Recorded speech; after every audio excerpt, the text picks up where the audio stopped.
Hey everyone, this is Doug C. Brown with the CEO Sales Strategies Podcast. I've got an episode of epic proportion for you with Mitch Weisburgh, and we're going to talk about why people don't buy from you, why your business gets stuck, and how you can have more people buying from you, how you can have your business not get stuck, what gets people, human beings in general, to buy or not buy based on how their mind works in the moment of any scenario or situation that you might be involved in business. And you might say, well, Doug, what does this have to do with revenue growth? How does it, selling to CEOs? It has everything to do with this. And we're going to talk about how our brain actually works and why you're getting objections, why you're not getting objections, why people are stalling, why people are doing the things that they do from a physiology and biology's point of view. And this is a great episode. And so listen up, grab your pen, grab that paper, take notes here.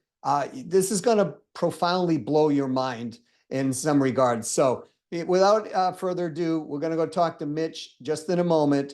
If you have any desire to grow your revenues predictably in your company, reach out to me at doug@ceosalesstrategies.com and let's have a conversation. Let's go talk to Mitch right now. Get prepared. This is an amazing episode.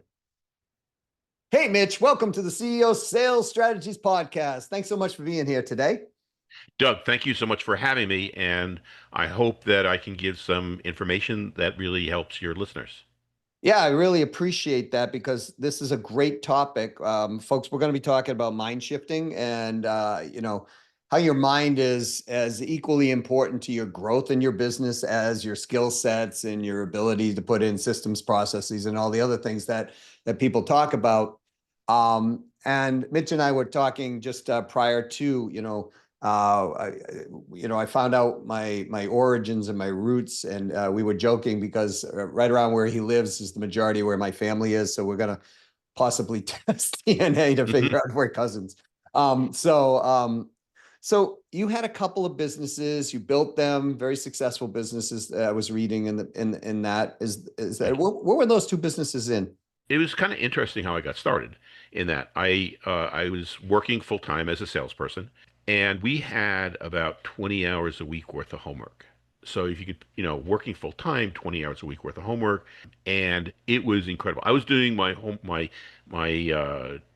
I guess finance, accounting homework in less than a third the time. Then when we talk about spreadsheets then was literally a green piece of paper that you spread apart, and every cell you would have a calculator and you had to manually calculate the value of every single cell. And the homework was filling those things out, and it would take hours and hours. And by the time you were done, it didn't balance. You had to redo it. You know, in Excel today, this VisiCalc, you just type in the formula once and you copy it, and boom, everything is calculated automatically. So I'm Yeah. sitting on the train going into New York City with my dad, and I'm explaining to him how with this Apple computer and VisiCalc and WordStar, I was doing my homework better and faster than anybody else. This guy jumps up from his seat and he says, "I just bought an Apple II Plus computer. It comes with five manuals, and it comes in 6 boxes, and I have no idea what to do. All I want to do is cash flow analysis. Can you show me how to do that?" And I was like, "Sure, sure. I'll come over this morning." I go over to his office. I put the computer together. I show him how to do cash flow. I get back to my office. The phone rings. "Hi, I understand that you just showed John how to do cash flow on his Apple II Plus, and he told me about it. And I have an Apple II Plus, and I just want to, do financial analysis. Can you come over and you can show me?" "Sure, I can't do it today. I'll do it tomorrow." I found out, like, I'm working full time trying to sell. I'm going to business school, and 3, 4 times a week, I'm going over to these people's office, teaching, putting their computers together and showing them what to do. And something had to give. And so I figure, I'm next person that calls, I'm going to put an end to this. I'm going to tell them, I'm going to charge them for it. Yep. Phone call comes in, blah, blah, blah, blah, blah. I said, "Sir, I can do it.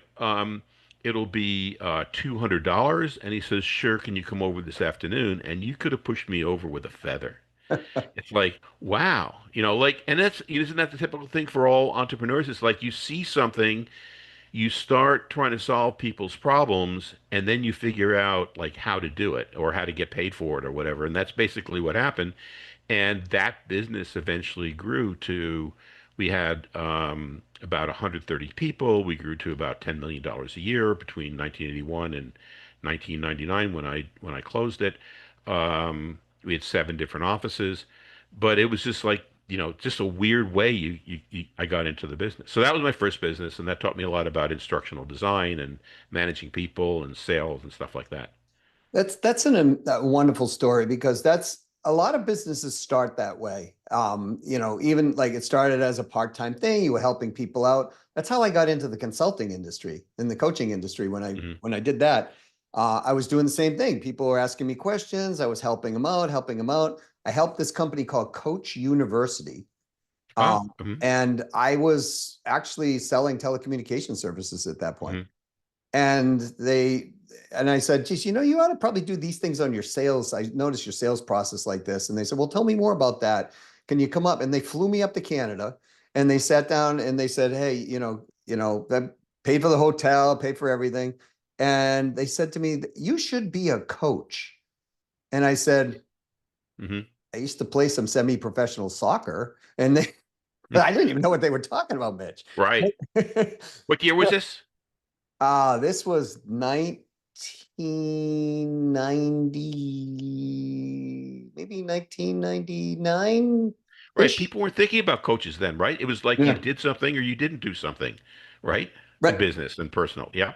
Yeah, I didn't have a clue what they and folks, this is getting into mind shifting, I promise. But it's the the mind shift alone from going from that to charging someone, because then I was just coaching people for free. Right. Yeah. Right. So I ended up helping a guy named Jay Conrad Levinson, who wrote a book series called Guerrilla Marketing. Hmm. And while I did that, Jay's business started growing just from the things we were talking about.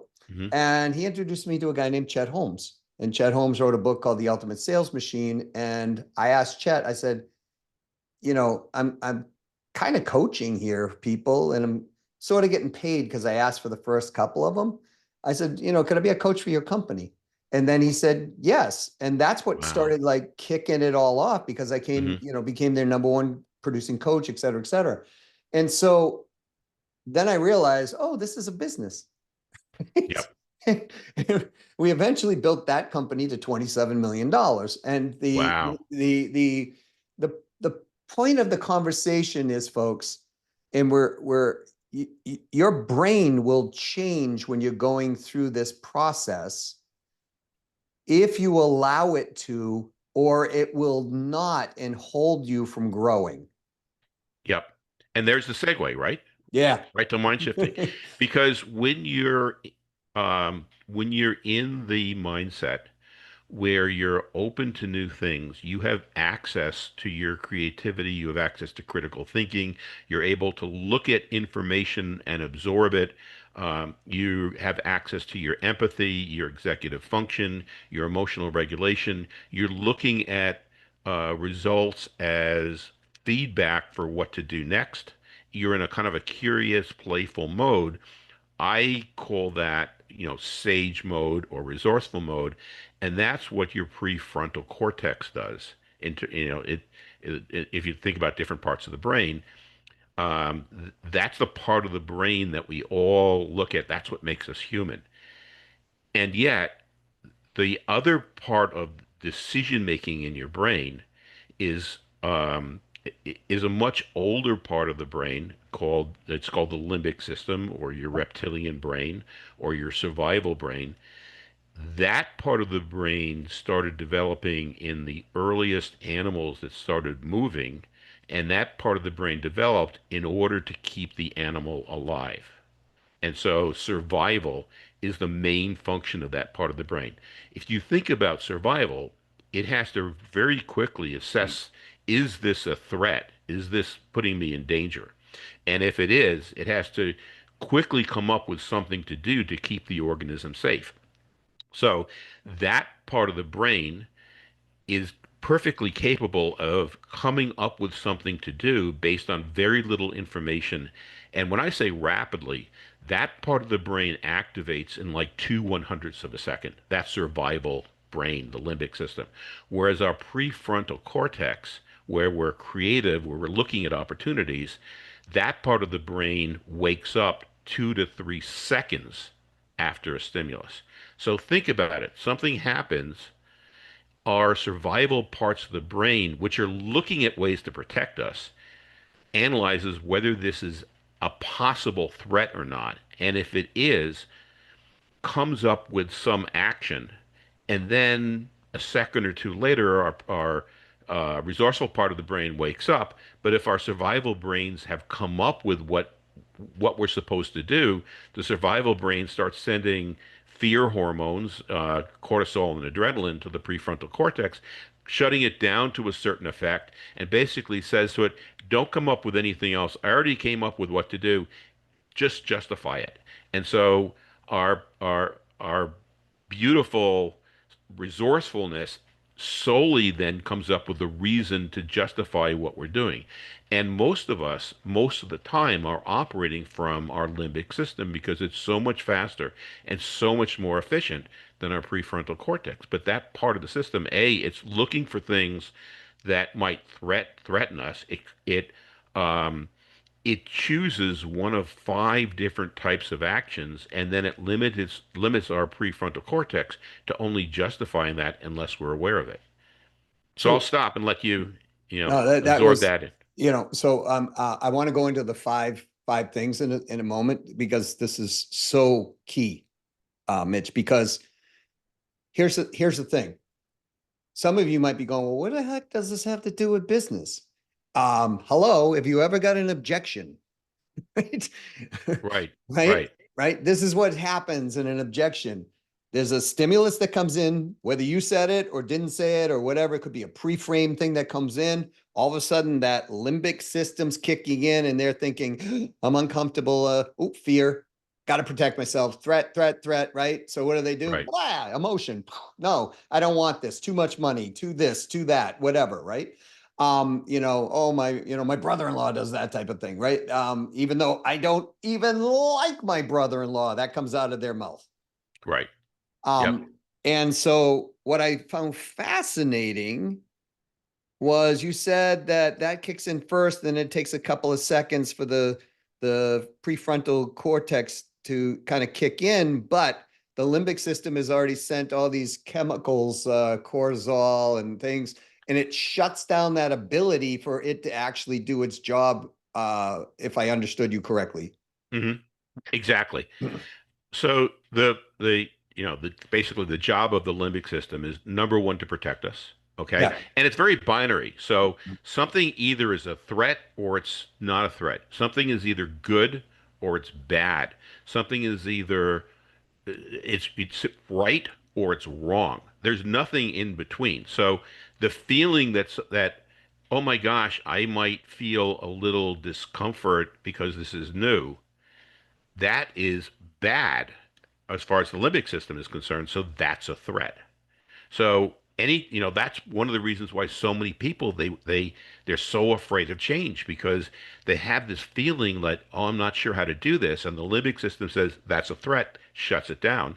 And the only way that those people can have access to their creativity and actually move forward is to quiet that limbic system so that they can gain access to their prefrontal cortex. But that causes so many of the biases that we have as people. Confirmation bias. If we're in that limbic state of mind, we can't take in new information. The brain will fight to prevent us from noticing information that contradicts a decision that we already make. We see this in society all the time between the two political parties, between people fighting. It's like, you just look at the data; it's so clear, and it's like, no, the data is suspect, or some excuse to not take in that information. That's a limbic reaction, and we see that in businesses all along. It's like, this solution is perfect for your company. no, we've always done it this way. And until you can prove that it's going to work, well, you can never prove that something is going to work. But if their minds were open, if you could help them access their resourceful parts of the brain, the prefrontal cortex, and by calming down their limbic system, then they will be able to take in the information. But while they're in limbic mode, they can't do that. So, folks, you're hearing this from Mitchell, Mitch Weisburgh, and the company is mindshiftingwithmitch.com. We're hearing, okay, this happens when we're communicating with another human being, and the other human being is kind of shutting this down. And we see it as an emotion. Usually it's expressed more as an emotion, right? So we're like, Yeah. oh, it's an emotion. But think about yourselves, folks. If you're in a fear state, or you're in a state where you're like confused and you're not sure what to do, and your limbic system is kicking in, and you go into, let's say, scarcity mode. No, we can't prospect more. No, we can't go out and do this more. No, we can't do that. Money is limited. We can't do this. And we hear people say this all the time. Then what ends up happening is we are limiting our own ability to grow that which we want. So, Mitch, you said there were five things or five reasons, or Right. five ways. Five ways the limbic system, five types of actions the limbic system takes. And so I'm just going to take one step back, and there's three priorities for the limbic system, right? Number one is survival. So it first of all looks at something and says, could this be a threat in any way? The second is to reduce the amount of energy we have to spend thinking to make us more efficient. Not necessarily effective, but efficient.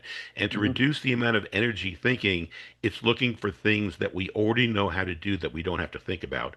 And third, we have this incredible drive as human beings to connect to mimic, to learn from the people that are in our tribe, that are in our group. And so mimicry is the third priority of the limbic system. And those three priorities then result in five different types of actions that we tend to take without even having, before we even have a chance to think about them. The fear-based ones, fight, okay, flight, and freeze, okay, are like when we're afraid, we tend to do one of those three things. The fourth is things that we're already fluent in, that we don't have to think about. Like, well, just when I see somebody, I say hello, and they say hello back to me. I see Yeah. somebody, and I say, "How are you?" They know I don't care about how they are. Okay, it's just a greeting, right? In the United States. So, Right. how are you? I'm fine. How are you? I'm fine, and then we can and then we can talk. Um, so there's the our habits or our fluencies, and third is mimicry. Like, what is everybody else doing? If everybody else is doing something a certain way, then we feel an urge to do something a certain way. When we see somebody, not when anybody sees another person, and you know what that other person wants, you have this urge to do what that person wants. And if you're selling a service, you know um, that your variable costs are relatively none, right? It's very, very tiny. So you know that whatever price that you have established is somewhat arbitrary. So when you're talking to somebody and you say, "Yeah, I can coach you, I can help you," and the cost is going to be $150,000 over the course of a year and a half, and they say, "Wow, something, everything that you say is really right. My budget is $75,000. Can you do it for $75,000?" Our natural urge is like, "Well, what can we do to help this person?" Is, yes, and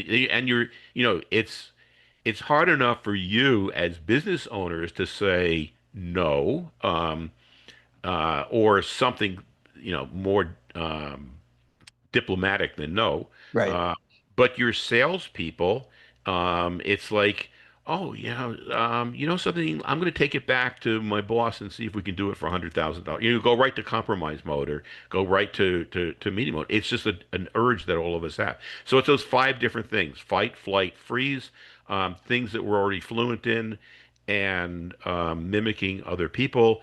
And as soon as once we've decided that, or the other person has decided that, if it gets challenged, then they immediately go, or we immediately go to fight, flight, or freeze. Okay. And so once we're challenged and we go to fight, flight, or freeze, you can't get us to decide something new until that limbic part of the brain gets calmed down so that we can take in new information. Makes total sense. So, folks, those of you like with Mimicry, think about it in this way: safety in a brand, right? Why do we go to a brand name? Because it's safety. And our limbic system's not kicking in, going, danger, danger, danger, right? No threat, no Right. threat, right? And even if the brand is not that good compared to another brand, like the product itself will tend to go Mhm. toward the brand because it's safety in numbers that we already know. And we see, with kids, we talk about peer pressure, okay? Oh, yeah. But with our groups also, like just we have our group norms, and when somebody deviates a little bit from the group norms, the group tends to then coalesce around ostracizing that person or criticizing that Yeah. person. And our fear of getting ostracized or criticized within the group is so great that we can, even if we're not getting criticized, we justify why we're going along with the group because 90% of the time the group is right. I'll just go along with them this time. And as soon as we start doing that, we start moving to adopt things that may be may violate our own values, but we don't even think about it. No, no, we saw that in World War II. We Yep. see that, right? And so, when soldiers from Germany or whatever after we're interviewed, they're like, "Oh no, I mean, I did it because," right? That type of thing. And we see this in business with that tribe mentality as well. If the group says, "No, that doesn't make sense," but the individual's like, "It really does make sense." The individual tends to bend toward the group because if they're going to be ostracized out, we see this in politics all the time. Yep. right? Yep. Right?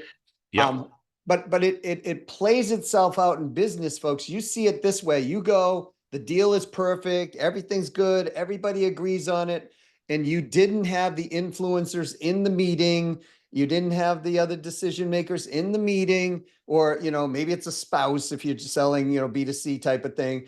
And then one person wants to move forward. They go talk to the other person. They go, "Are you insane? Are we crazy? No, that's crazy, right?" Hmm. And then they're like they ghost you from that point forward. Right. Right. There's stalls. They're running you in circles, and you're like, "This makes no sense." Well, Yeah, I thought I had it. yeah, but it Right. goes back to that tribe process that you were talking about. And Hmm. as soon as that's challenged, like you said, they go into flight, fight, or freeze, Exactly. Right. right? So Hmm. shuts down the other system. There's no creative brain working at that point, or creative part of the brain. If I'm saying this right, if not, please correct me. But that prefrontal Cortex. cortex. And so we're shutting off the possibility of any other decision at that moment because, and Hmm.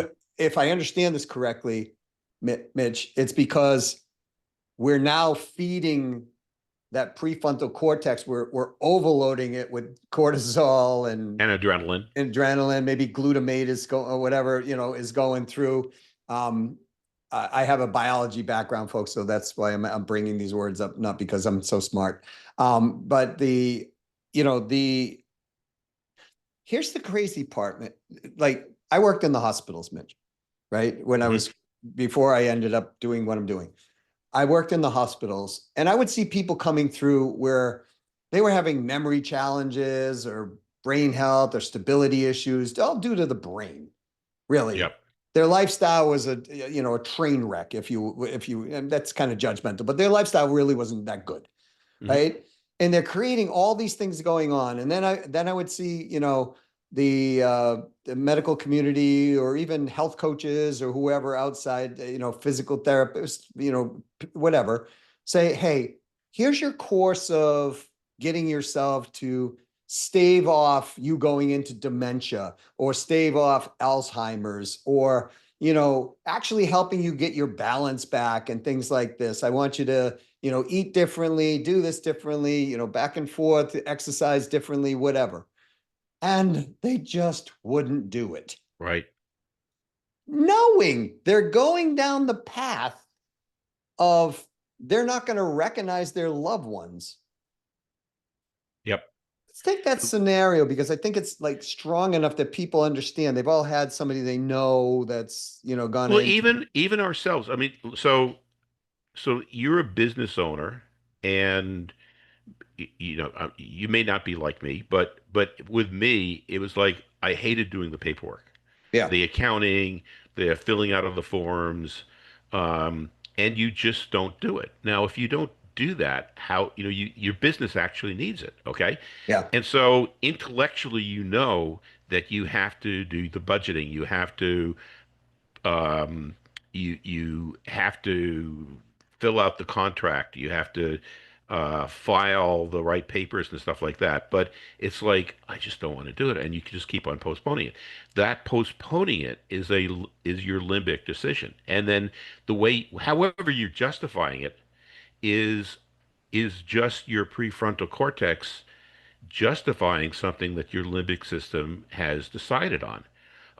And so, the question then is, how do you get out of that? Because eventually we all do, because maybe the pressure builds up so much. It's like, if this isn't done by this part of the date, then by this date, then you lose your tax status. And it's like, oh my gosh, I've got 6 hours to do this. I'm gonna do this now. But you could have been doing it in, 30 seconds or a minute.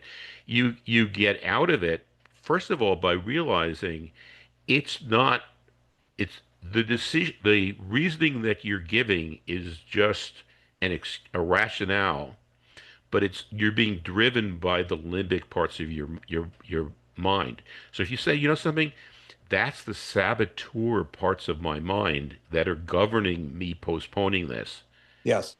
That realization, that self awareness might be enough to say, oh, something, this is just my saboteur's behavior. I can do this. I can do this right now. Another thing that we can do to get ourselves out of that is once we're aware of it, is to ask questions that open us up. Ask questions like, well, what could I do right now? Or what would make this fun? Or can I make a game out of this? Or even, can somebody else do this? Does it have to be me that's doing it? Can this function be done by something else? But first, it's that self-awareness, then it's possibly those opening up questions, and maybe it's just something that we just need to take a break. Like maybe maybe do some mindfulness, like think of our breathing, maybe take a walk, maybe listen to music, maybe do some exercise to just get our limbic brain out of that, so that we can ask ourselves these open questions, to be able to do the things that we ourselves postpone or we see other people postpone. If I understood the pattern that you just said, because I'm a process pattern guy, right? So um create self-awareness around this. So a lot of us don't even know we're doing this. Right, right. We think Right. it's true. Okay. Yeah. It's not like we think that it's just true. We justify and say, something, I only work best under pressure. It's okay that I'm postponing it. That's just a rationalization. We don't all work best in pressure. Like Right. we work best when we're working, when we're creative, when we're maybe even playful, when we're looking at this as fun or a game. That's when we're working best. Sorry. No, no, that's a perfect um thing for us to dig in on because most people they're pretending in that moment, right? They're like, so it's subjective truth. It's not objective truth. And so we do that again to protect ourselves in a lot of cases, right? I don't want to feel overwhelmed. I don't want to be stressed out. Well, you're already stressed out, folks. You're already overwhelmed. That's why you're procrastinating on the point. You just don't want to do it, right? It's like going to the dentist. Who wants to go to the dentist, right? But Right. very few people.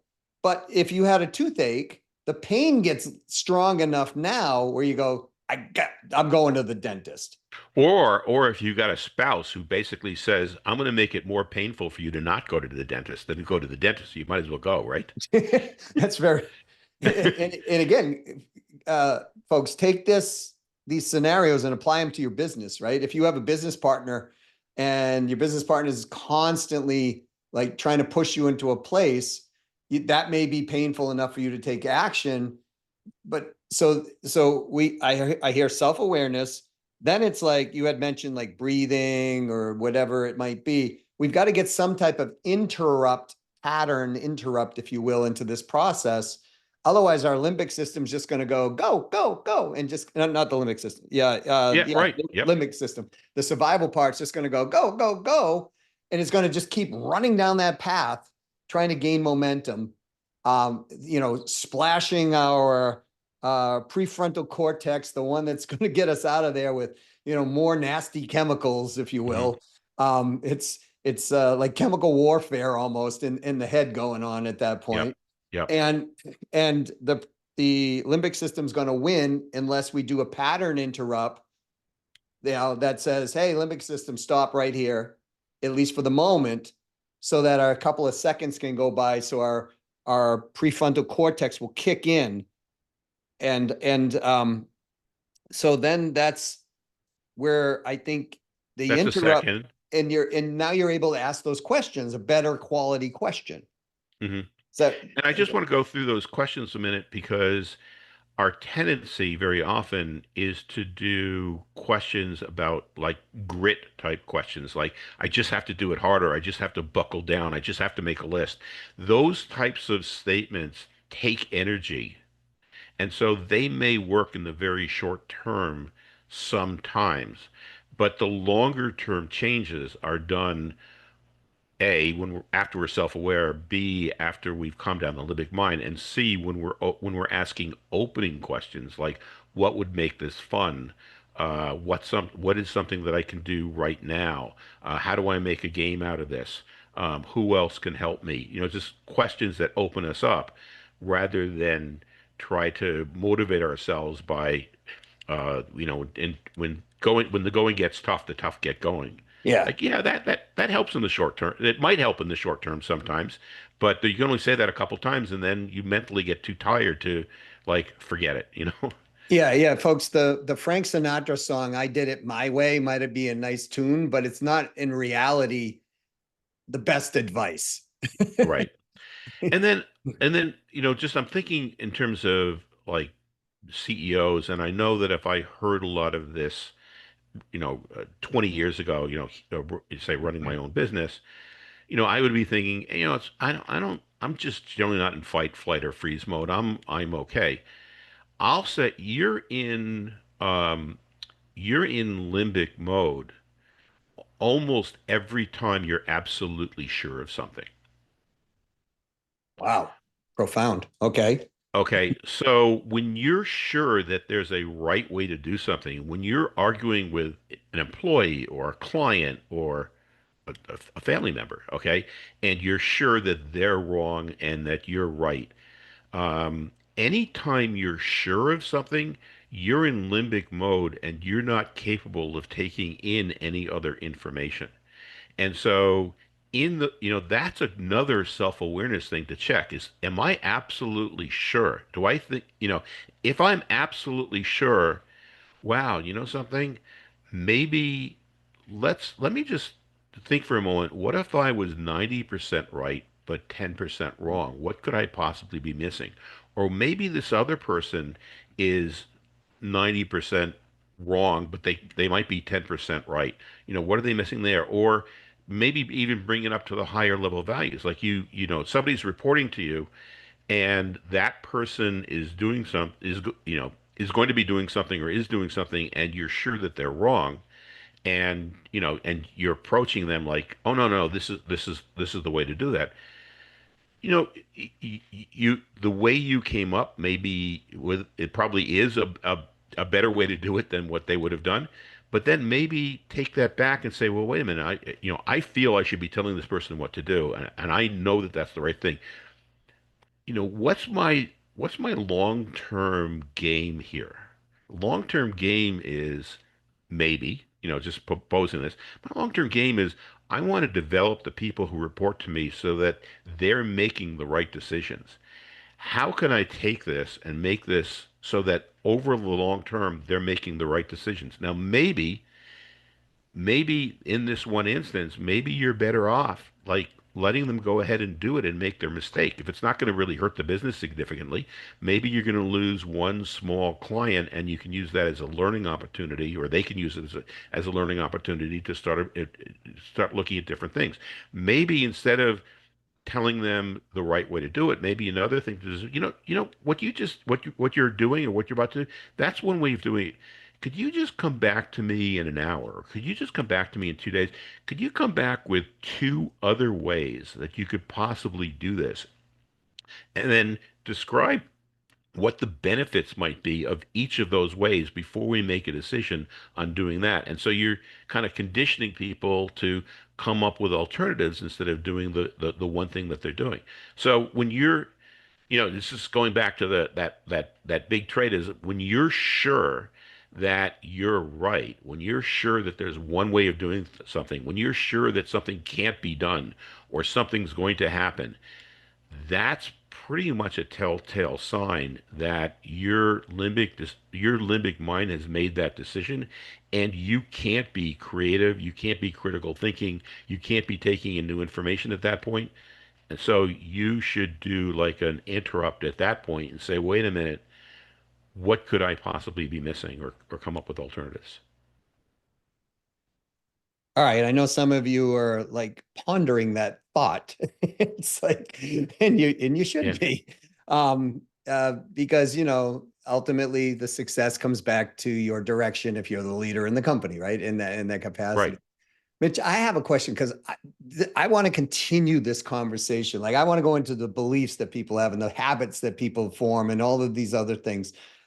Would you come back on another episode and we could kind of take it from where we are to the next level? Would you be open to that? The quick answer is yes. And maybe I should just stop there because I was going to go into a longer explanation, but like, but I will say my personal mission is that I would like to see a critical mass of people in the world be able to think this way, to be able to be Yes. resourceful in the face of when they feel stuck, to be able to be resilient in the face of when they feel that things aren't working out the way they should, to be able to be collaborative even when they're working with people they disagree with or they don't like or who are trying to compete with them.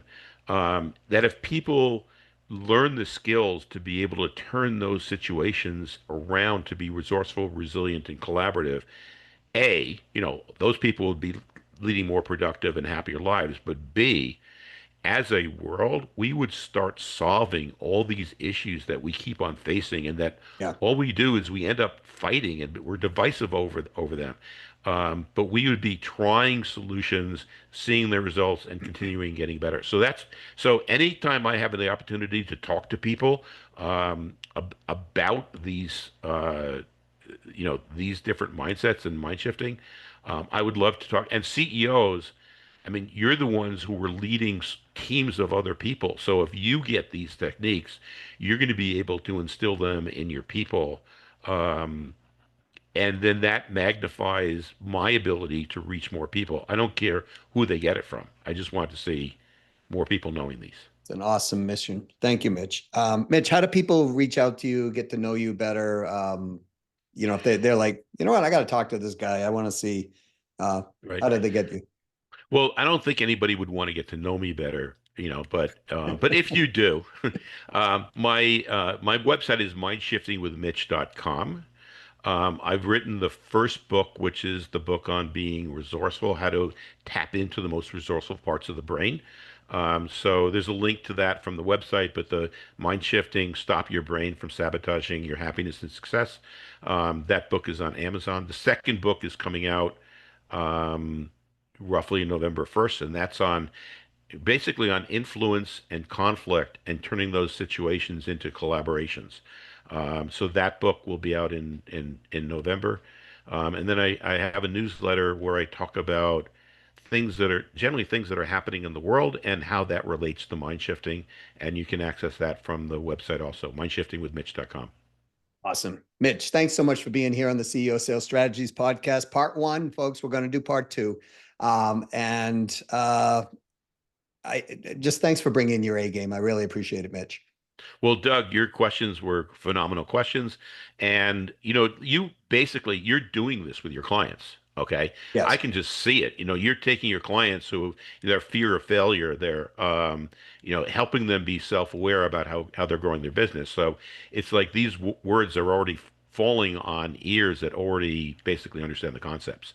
So your clients are very lucky to have you. Thank you, Mitch. Appreciate it. All right. So, is your limbic system so caught up that it's feeding your other prefrontal cortex chemicals that are stopping and shutting down that ability to think and create what you want, not only just in your life but in the business as well? Are you running into that flight, fight, freeze mode, where you're running into, is it fluidity, the issue? Is it people staying in groups of safety, your memory, grabbing you? What is happening in your sales conversations, in your business decisions, or the decisions of the people you're trying to influence? I would go back through this episode over and over.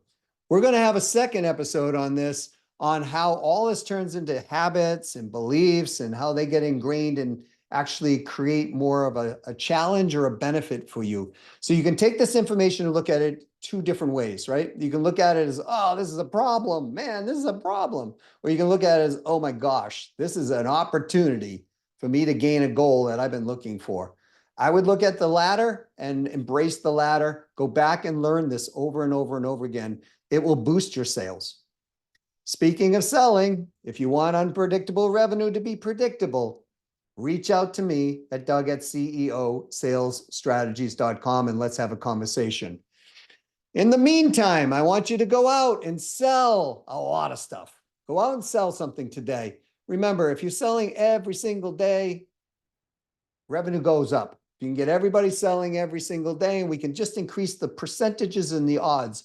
And we do that based on metrics and mathematics and a predictable model. But go out and sell something, play win, win, win. Make someone happy. They win, you win, someone else wins out of the process. Best sale ever. Value perception of the buyer. Be pitching that, be positioning that. That will allow you not to have to discount. And because discounting, you've got to make up multiple sales in order to make that loss happen that you had from that discounting alone. So until next time, go sell something, make someone happy, play win, win, win. Don't discount, provide value, and you will see your numbers go up. Until next time, this is Doug C. Brown with the CEO Sales Strategies Podcast saying to your success.